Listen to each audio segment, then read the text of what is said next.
Yes, guys, welcome back to the Once You're In podcast. This is a Q&A episode. Quick fire questions is what we'll do, because we've got, like 15, 20 minutes, and we've got a decent amount of questions. Not loads, but we've got a decent amount. So thank you, as always, for your questions. If you do want to ask us a question, we put a questions box on our Instagrams, usually on the day that we record, which is usually a Wednesday or a Thursday. It's been more Wednesdays recently, I feel like. And to be fair, next week it might have to be Tuesday. How come? Getting the old highlights in again. What, on Wednesday? On Wednesday, yeah. You're redoing them? Yeah, mate. Fair enough. It actually does look like, I can actually tell, you might need to redo them. Yeah, fair enough. I like them. Yeah, that's all good. So what, Tuesday next week? Post? Potentially, push? yeah. We'll chat about it. Sound. So yeah, thank you for the questions. As always, we do appreciate them. And if you want to ask, then FinnKelly_coach, ReeseFit, ask us in the questions box that we post. Yeah. So, first one, JPMVMT. What gives you the ick? Bodybuilding, in the gym, and normal life. I got asked this, and they didn't put it in the original, they did Conte, they did a meet Reese at Rotherham, and they said, what gives you the ick? And what gives you gym ick? And I said, people having icks. But I said, why do you care?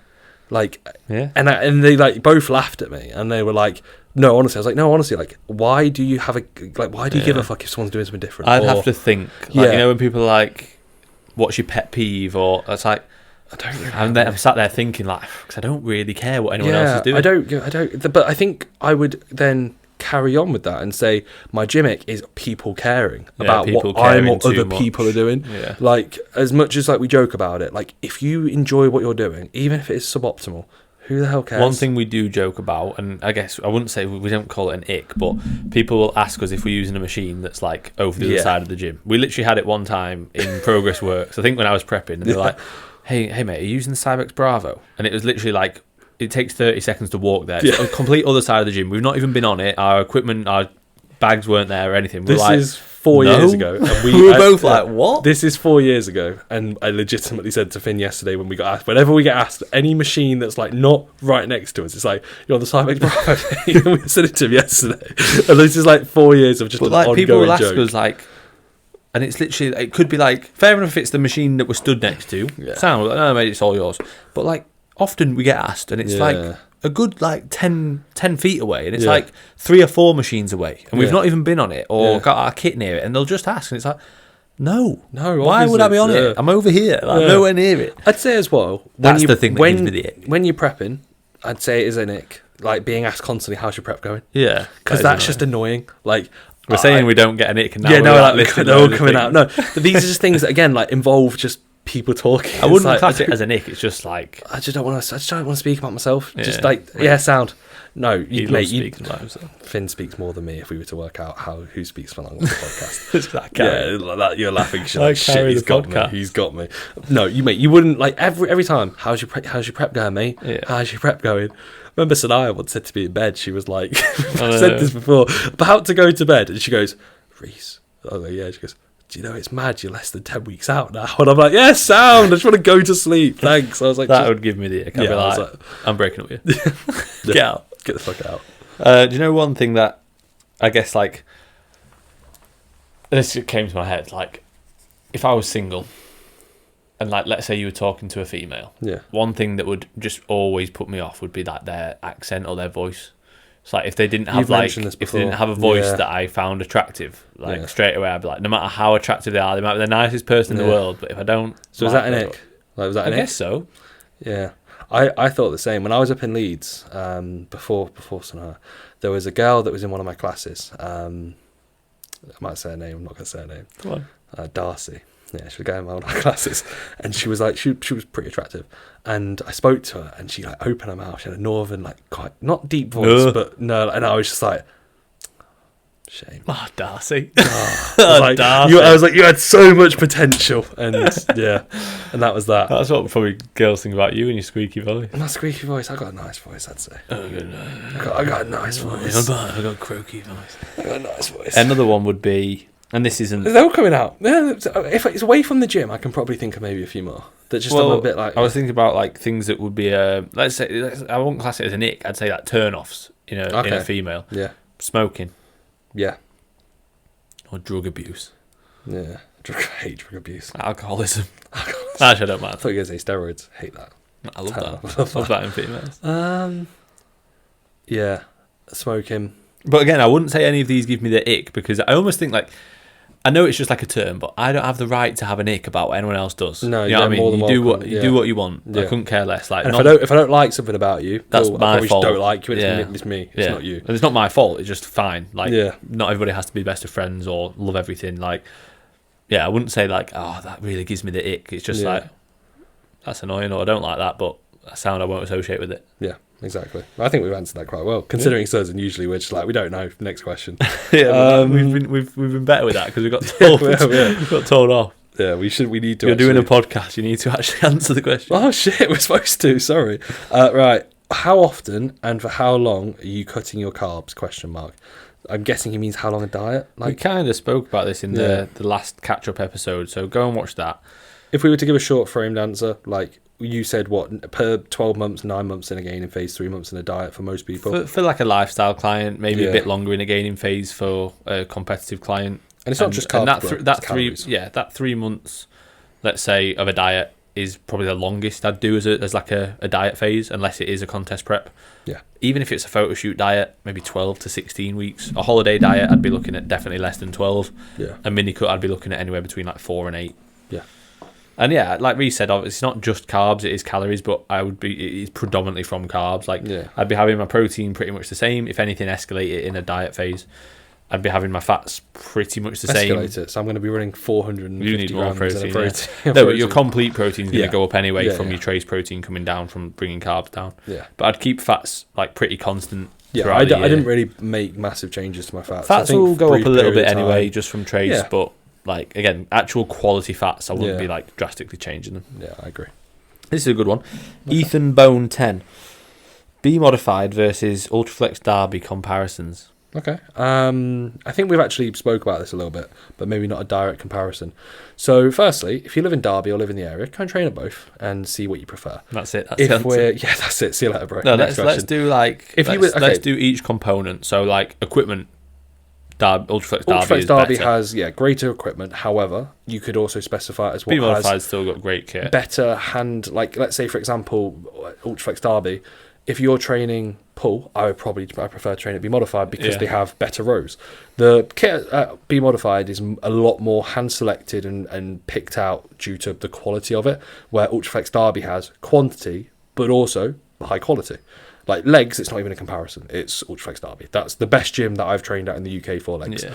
For upper body, for pull and push, you could do either. Yeah, you could do either. Yeah, I would say like vibe. If you want in like a really loud, aggressive gym, say aggressive, like the music's quite loud and in your face, then Derby. But if you want in like an actual gym, a gym with good music and a good vibe and a good like family kind of feel, like I would say B modified. It has an actual. You walk in and it feels like a gym.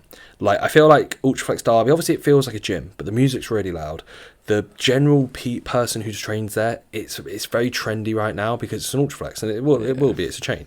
But if you were to give me like, if I was to let's say just have to pick one, I probably would say UltraFlex has pros and cons, but I'd rather be at B modified every day because the people won't piss me off and it's a fair bit. Yeah, if I had to choose one for the rest of my life, I'd choose B modified because it'd feel like it's your own. Yeah. Whereas Derby, it wouldn't. But if I was to be told like for the next year you're only allowed to choose one, I'd probably say UltraFlex Derby. Okay. So that's a good answer. Yeah, like long term, I'd rather train at B modified. Yeah. But short term, is there any other categories that we can break it down little extra things like they've got the sauna, they've got the ice bath, things like that. Like if day you're interested passes in that, are cheaper at B modified. Yeah, day passes cheaper. Memberships at B modified. are similar. I think posing rooms better at B modified in my actually.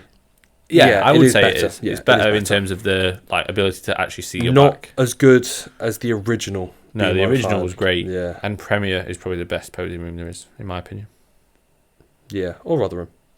Yeah, Rotherham's good. Rotherham, I don't actually. I'm a Premier is probably the best in terms of like Rotherham. You either have two lights on and you're washed out to fuck, or you have one light on and it's like fake natty lighting. There is the one light.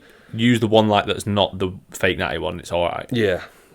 But then you think I just might as well have the fake natty one. Yeah, I might as well just fully going for it. My legs will look shit, but my upper body will look wham and shredded.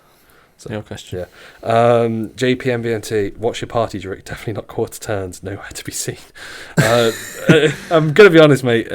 By the time this comes out, it'll probably be a week or two, and I'll probably message you and say, JP, fuck off. But I don't know what this obsession is. He's got something in his head, doesn't he? About you not doing quarter turns. Yeah, I do quarter turns. I just don't post them. To be fair, I do back poses and I don't post them. Yeah, no, I think my quarter turns are alright. It's just at 260-ish pounds, the mobility required, I just look stiff.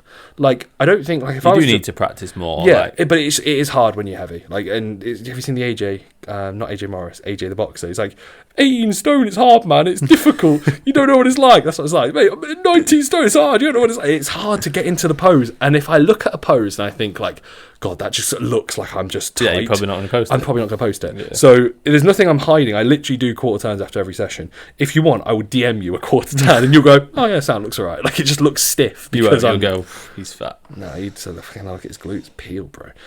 So yeah. Mark Usick, are joint supplements worth the money? I'm going to be honest and say this is something I've not actually got enough experience with, because I've never purchased a joint supplement. I've never used one. I'd probably say no then, because if the level that you're at, you'd want to you'd want to be using it. You know what I mean? You'd be making the most out of it. Yeah, but I just rely upon growth hormone, and I have used a joint supplement. I've used JP's Joining. I used Sanaya's got that, and she actually quite likes it, but it's more so for running. She's mentioned it. I used it during my prep, my first ever prep, and I can probably say it helped a little bit. Yeah, but I supplement turmeric every day anyway, and that's kind of what the main component is. It's like an anti-inflammatory. Yeah. So all it does is bring down inflammation. So ideally, you'd want it away from the workout window. So like pre-bed. I remember Sanaya had it like post-workout once. I was like, Sanaya, like, I'm not gonna be. It's not killing your gains, but probably. I just have it like AM or PM. Like, I have it with meal 1, which is still like plenty of time before I train. But yeah, like, are they worth the money? Probably not. Unless you're somebody who suffers with joint pain. Do you notice a difference? Like, would you say straight up, like, if you were to, would you buy one if you had £250 per month? Would you buy one? I'd buy turmeric. Yeah. And that is like the main component. So I guess, if turmeric didn't exist, then you would buy one. You do probably, because that's kind of what I have it for. You know what I mean? Like, I'll use turmeric as a case of anti-inflammatory and like helping with any joint pains and niggles and things. Yeah. Does it drastically help? I don't know, but it's cheap and I buy it regularly. Like, I'll say buy it regularly. I think I bought one that's like 120 caps. So it's like, and it's one a day. So I'll buy one every 3 months? Yeah. 4 months. 4 months, yeah. So, yeah, like, are they worth the money? Probably not if you're thinking about it, but if you've got the disposable income and if you suffer from joint pain and you want to try and find a way of helping it without just improving your technique, maybe slowing things down, adding pauses, etc., then try it. And if you don't want to buy a more expensive joint supplement, then just get some turmeric. Yeah. And then once Conte come out of a joint supplement, then it's the best in the world. Fit 10, and we will be literally like, joints. Yeah, I've been using this for ages, guys. It's 10 amazing. years. My joints are amazing. Before they made it. Yeah, it's so good. I've never felt this good. Just quickly, this is another question, right? Okay. LB Fit, so my client Lewis. Yeah. Best podcast to listen to.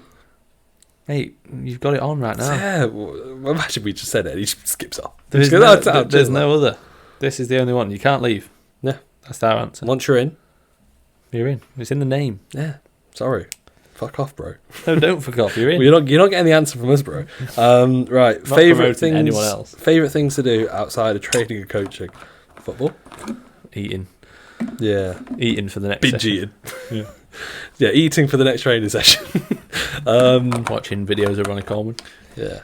Yeah, football, watching football. Not playing football because it would batter me, but watching football or any kind of football-related content. Spending time with Shannon, my family, going on a nice walk. Yeah, I'd say so.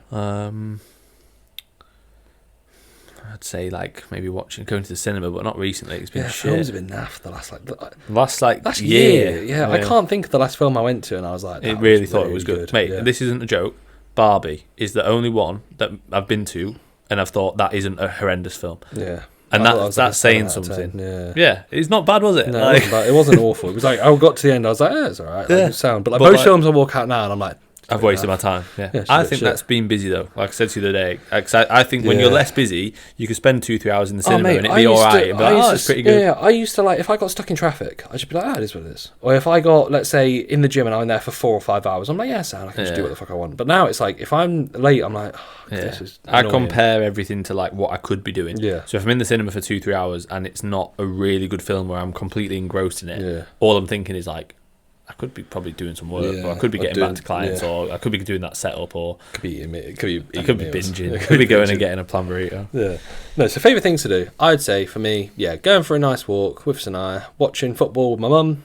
We watch every Liverpool game together. I go for a nice walk on Sundays with my mum. Most of it involves either walking, watching football. I think like going out for like a nice meal, like somewhere different, or going to I'm going to London this weekend. Going on Friday, there for the weekend. Going to a comedy club Friday. Me, my mum, and Sanaa. We had it planned for like 2 or 3 months. So doing a bit of shopping, so that'd be cool, like Piccadilly, something like that, like a bit of a city break, different different gyms, training the same gym, doing. Like, I have to talk about training. My life's really simple, but I enjoy it. So you are simple. One Pets has asked us how to get in calories and train during Ramadan. That's me. How to get in calories and train during Ramadan when fasting upwards of 12 hours, ? Any tips? Exact same question. Wonder if he's copied and pasted it. Yeah, maybe. So, good question. Obviously, it's a very topical question because Ramadan starts on Monday, the 10th.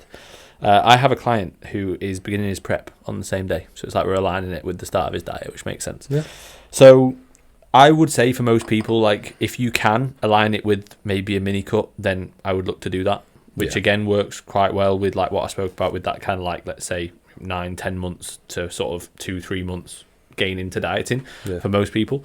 So that can work really well. In terms of like how can you work your food around it, like if it was me, and we actually have a really good podcast with Kez.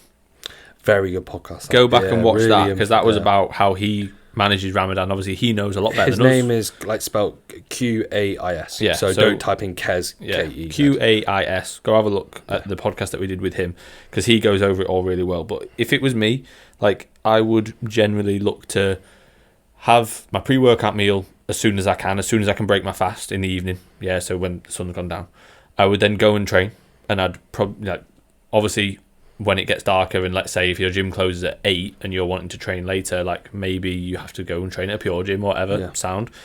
I'd then have probably a large post-workout meal, and then probably just try and have it as that. Like maybe have a protein feeding. If you're dieting, you have maybe one more protein feeding. The main importance is probably just going to be hydration. I'd say like hydration supplement, making sure you're getting in plenty of vitamins, minerals, supplementation of, let's say, things you're going to be missing out upon, even during the fast, or potentially if you're going to be so specific and you're like, I'm not going to take vitamin C because I can't, because it's... I don't think they're allowed anything during that time. I know then some people are a little bit more flexible. But even if you weren't, like... If you're as strong as you possibly... Like, if you're fully committed to it, just make sure in the time frame that I'd be training personally, because have a big pre-workout, big meal, post-workout. That's already easily 2,000 calories. Yeah, exactly. And then have a lot of protein post-workout, a decent amount pre. You can then get even within those 2 meals, like you'd probably still be getting close to 200 grams of protein. Like post-workout, you could be having like 120. If you were doing pre-workout, 60 to 80, and then having a shake or something just before the fast, even an intra-workout as well. Yeah, you could easily have an intra-workout, EAA and carbs. Yeah, it's doable. Obviously,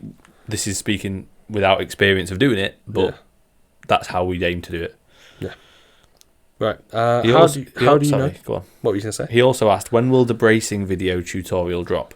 He loves it, doesn't he? I remember he asked me about it, and I'll be honest, mate, I've forgotten to do it, but I'll do it. He messaged me, but I just didn't reply. I'll remember. I'll get next time I do some reels with Sam. We'll do one. I was going to do some bracing. reels yesterday, but the mic broke from me, so we'll do one about bracing. How do you know before immersing yourself into bodybuilding if you have the genes for it? I think this is, and for Ashton, I'm sorry, mate, because I'm going to give you a very honest answer, but like, you don't bodybuild off your genes, like genetics. Like, how to immerse yourself. Immerse yourself because you love it, and not that you're like thinking I'm going to make a career out of it, or I'm going to be a bodybuilder, because it's not worth not doing it. You're not going to make enough money. Like, it's not going to be like we're on this planet once, and that sounds a bit morbid, but genuinely, if you don't enjoy it, don't do it. And if you enjoy it and you have the worst genetics ever, like we coach some people whose genetics aren't the best, but they just fucking love it, and it's like, sound. They might be going into shows, still make loads of progress, but they're just not really going to be the best bodybuilder ever. And also, a lot of people, you don't know that you've got good genetics until you've spent time. I remember starting out training, and now I look back, I progressed a lot faster than all the people around me. But in the moment, I remember thinking to myself, oh, he looks better than me. I'm not as big as him. Yeah. And now I get told by people, oh, your genetics are really good. And it's like, when I was younger, I was like, for years, I was like, my genetics are poor. Yeah. But it's a case of, again, just enjoying it. And before you know it, I didn't immerse myself into bodybuilding. I never even thought I'd compete till I was probably 20, and I trained for 6 years at that point. And at that point, I was literally training every day, not having rest days, not missing meals. I was as on it as I had ever been from a very young age, because this is just what I like to do. That's cool, you know? Yeah, I think even on the other hand of that as well, you could have the best genetics in the world, but not enjoy the process of bodybuilding. Yeah. So you wouldn't do it. Like, that's fine. You don't need to do it just because, oh my God, you've got elite genetics for bodybuilding. That doesn't mean that you should do it or that you have to do it. Yeah. So yeah, you should just do what you enjoy doing. Some people we know that like genetically are absolute aliens, but they're just not that on it constantly. Yeah. You know, and like often you find the people that are genetically like really pretty damn good, they're usually actually more slack than the ones that aren't, because they haven't got that leeway to play with. Like when you combine like elite work rate and then also elite genetics, that's when you get some freaks. I heard it was on one of the Revive Stronger podcasts, I think it was Eric Helms, and he was like, with his like genetically elite clients, he'll like say to them, like, if you're not on it, there's a chance you might lose. Yeah. But then with his like genetically poor clients, he's like, if you do everything perfectly, there's a chance you might win. Yeah. So it's like, that's the difference. Like if you're genetically incredible, you can be pretty naff with most things and you still probably will win, but you might not. Whereas if you're genetically poor, you could be amazing at everything, doing everything right, but you still probably won't win. Yeah. Like that's the harsh reality of bodybuilding and the genetics, the role that genetics play. Yeah. Right, last few.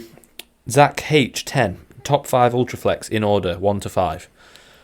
Rotherham, Derby, Durham. Original. Oh yeah, Durham I've not been. Yep. Original Leeds. Atmosphere is good. Yeah. And then Hull, York, or Leeds North. Mate, Normanton. Normanton's really good. Rotherham, Derby. Oh, Normanton. I thought Normanton's very good. Like Derby. Yeah, okay. Rotherham, Derby, Normanton. Yeah. Durham. Never been, but it looks I've good. Been. Durham. Yeah, I'm in. Okay, 4th. It's got the hardcore section, bro. Yeah. What about the new Leeds? The new Leeds. I've not been. It's alright. It's worse than Derby. Okay, so 5th place, we've got New Leeds, Old Leeds. I'd have Old Leeds above New Leeds, just based, not maybe now, but at its peak. Would you have New Leeds over York, Hull? Never been to. I've been to York. It was alright. Yeah, the new Leeds. I was just like, that's alright. We'll put Old Leeds in 5th. Yeah, Old Leeds just because it was the original UltraFlex. Pudsey. Yeah. Got any more? Yeah. We've got, and I'd agree with Finn's like top 3. One more. Yeah, very busy gym, have the best equipment, but you have to wait for it, or dead gym, shit equipment. So, UltraFlex Rotherham peak time, like 5-6 p.m. waiting for machines, or a pure gym with shit equipment. I'd rather have a good gym. I don't mind waiting. Yeah. I don't mind having to move things around a little bit. Yeah. And the thing is, when people are like, I had to wait however long for the machine. You rarely ever actually have to. Yeah, I don't think we've ever waited more than... The longest we probably waited this year was the hamstring curl last week. Do you remember? Yeah, and it was 5 minutes. Yeah, and it was 5 minutes, and it was a girl and a boy that were just like constantly doing, like, they were just going like, you go, I go, you go, I go. And I was like, you're done, guys. Yeah. And like, they were sound. But like, most of the time, jump in with people, especially if you're training in a good gym, people will let you jump in. Like most people who train in we take our time on sets, and but we'll never say like, if someone asked us, we would never say like, you can't jump in. Yeah, have you ever been told no? Yeah, but like it's usually because people don't really understand. Like, I remember being told no, especially in like a commercial gym, and it was like by a dude that was like really rude. He was like, "No, you're not jumping in." Yeah, And I was like, I think I was like 17. I was like, what? Sorry? I was like, I didn't expect no as an answer. And he was like, yeah, I don't want you jumping in. Yeah. And I was had it before cool. With like a woman who I just don't think she understood what I was asking. Can't remember where. I think it might have been Pure Gym Loughborough. And I was like, can I just jump in between? She was like, what? No. I was like you go and then I'll go. And she was like, no. I was like, okay. And then she was like 2 minutes and she was like, there you go. I was like, so she just didn't understand. Yeah. Right, last two. Hussein Selby has asked, dealing with CNS fatigue if sleep and stress are in a good place. And then he's put H-Freaky1. J Freaky. He's put H-Freaky1. Who's Maybe H-Freaky? that's his name. Maybe that's his nickname, Hussein. Oh, H-Freaky1. Dealing with CNS fatigue if sleep and stress are in a good place. Potentially look at your training volume. Potentially look at other factors like maybe you need to pull back a little bit, devolume session, deload, take a few days off mentally. Your sleep and your stress might be managed well, but are you, let's say, doing a lot of cardio, a lot of steps? Maybe you're in a deficit. There's other things that are going to play a role in terms of general fatigue as well. Caffeine intake, is that a bit too high? That's a there's good loads answer. of things. Yeah. Final one. This guy's he's asked us before. His name's Peniel, like penis. Okay. Peniel Kahungu. Mate, I can't believe it. He's literally waiting for his question. He's like, compare my name to a penis. Fuck this podcast. Fuck this. I'm not listening to these guys. Sorry, again. Peniel. Yeah, sorry, penis. Sorry, penis. I mean, Peniel. Is eating at maintenance into a show better than having to peak if you are ready earlier? Good question. Very good question. I think in some cases, yeah, definitely. You can almost treat it as a bit of like a wash off of fatigue. You probably, that being said, are you going to have that kind of super compensated effect that you can get if you peak well and you build up food and your like glycogen stores are really, really full? Like, I think this is like, if anything, you'd want to have a period of time where you're building food up and therefore going into maintenance, maybe into a surplus, and then having a day or two at baseline. But additionally, like, if you are fresh and you look really good, like, if you're looking mint a week out and you're like, oh, son, you probably don't need to be making massive changes. Like, in an ideal world, a week or two out from a show, you can step on stage really whenever, and you should be relatively good. But at the same time, like, I would look at it and I'd be thinking you could probably spend a little bit of time in that period, maybe being a little bit lower, and then building food up, and you could get a fair bit better. And the risk to reward, in my opinion, of just having like a few days of higher carbs, hoping for that super compensated effect of glycogen and just glycogen uptake, I'd argue that the risk to reward ratio for that is probably going to have greater reward and minimal risk in comparison to just spending time at maintenance. Yeah. If you are ready pretty early, then like you want to be reversing anyway in terms of working food up and dropping expenditure. That reversal period might be at maintenance, or it might be still in a very slight deficit, but just less of a deficit. Yeah. But just dropping off some fatigue and feeling fresher, feeling fuller. Even if let's say you were losing at maybe like 1% of your weight each week for the last month, and then you start losing at 0.25%, and you're eating more carbs, and your training's better, and you're doing less cardio, like, you feel incredible even though you're still losing weight, and you're still looking leaner. So you might not even be at maintenance. You might still be in just less of a deficit, which can work really well before a lot of people peak. Underestimate, like, because they were eating 1,500 calories, they then think, oh, if I eat 2,200, that's going to be my maintenance. When in reality, it probably isn't. More food means surplus. Yeah, just straight exactly. Away. You're just in less of a deficit. Yeah, it's just like, you're here, when in reality your maintenance is here, and all you've done is gone from there to there. So now you just feel and look loads better. Yeah, I think in some situations, if you are, let's say it's a really long diet and you are absolutely smashed, like your fatigue's through the roof. Let's say, for example, you've nosedived down from 10 weeks to 2 weeks out. I actually think that probably would be a good idea if you are literally to the point where like you feel awful, training's in the bin, like you're just like, geez, but you're ready, you're lean, you're like, I'm peeled. That actually probably wouldn't be a bad shout. If you're like, I don't need to lose any more body fat, I can now just coast and just get fresher through lack of. Thing is, you can still do that and peak. Yeah, that's what I would be looking upon. It doesn't have to be like either maintenance or peak. It's like, ideally, you probably want to be at maintenance anyway, or again, losing slightly less so you're fresher and then peak. Like you can do both. All I would say is, if let's say you've got like show after show after show, it can be a little bit demanding on the body to peak and then deplete again, and then peak and then deplete again, and peak and deplete again. So you could just not really deplete and not really aggressively peak, but just maybe, let's say, maintain and then have a slight peak, rather than like drop to get that super compensation. It's the deplete part that is what's going to batter you. Yeah, I did prior to so my first prep, I did like pretty similar. So I like nose dive down from like 6 weeks out to like 2 weeks out. Ideally, I wanted to be ready at 4 weeks out, but my back was still fat. So I was like, yeah, I'm gonna have to do more. I budgeted a very small amount of time to fill up, which was literally like 4 days. I was really flat for the first show, and then after that, it was like, okay, cool. I remember saying to Finn, I was like, right, technically, I just building my food up now, like just building into a surplus. Just like off-season and starts. Yeah, and it was literally a case where I went from like, my lowest was 93 kilos, and I stepped on stage at 95.5 for the finals, and that was 3 or 4 weeks later. And like, it was literally just a case of like building my food up. If I dropped weight, I added a bit of carbs. I remember like my body weight would drop, so Finn was like, oh, just add a bit of fats into your final meal, so my fats were built up. And then over like the 2 to 3 week period, it was like, okay, cool, I actually competed in one of those weekends again, but I built my food up into that week. And it was where like, I'd argue, especially from a PD standpoint as well, because I put a few things else in, I actually looked my best just because I was a lot fresher and I was so much fuller. And like the difference between like when I look at stage photos, the first show I haven't posted any photos of it because I looked so flat, and it's like it was cool for PCA, they liked it. I got told by one of the judges it was my best look with them, and I was like, I look so bad. I don't know I don't know, like I did well, but it was like a really, really flat look. I literally looked like I had 15 pounds less muscle in comparison to finals because I was just so flat. But that's what they kind of like for physique. Yeah, and it's a shame it's what they like for PCA. But irrelevant of that, when it comes to, let's say, actually going for a so-called peak, I pretty much brought my food up into a slight surplus, but I would have had a time in that where I would have been dieting, then I would have been into a maintenance period, and then as a result, diet fatigue drops off. It's going to be easier to fill up, and you're going to probably look your best at that sort of point. But this is all comments upon like this guy. Realistically, you might not even be lean enough to do this. So it's just like a slow linear load versus like an aggressive back load or something like that. Yeah. But yeah, it depends on the position you're in. There's so many different ways of potentially doing it. But again, for most people, probably don't do it and just keep getting leaner. Yeah. I think that's spot on. Right, all good. That's that, guys. Hopefully everyone's enjoyed. That's the Q&A section. 2 good podcasts prior to this. We did a Arnold's summary that'll already be out, and then likewise the one before. If you've not watched it, please watch it. On the quest for 700 subs, we're on 627 by the time we do this. So hopefully by the time this has come out, this is that's like 630, 40, 50. I reckon like 650. We're closing in on it.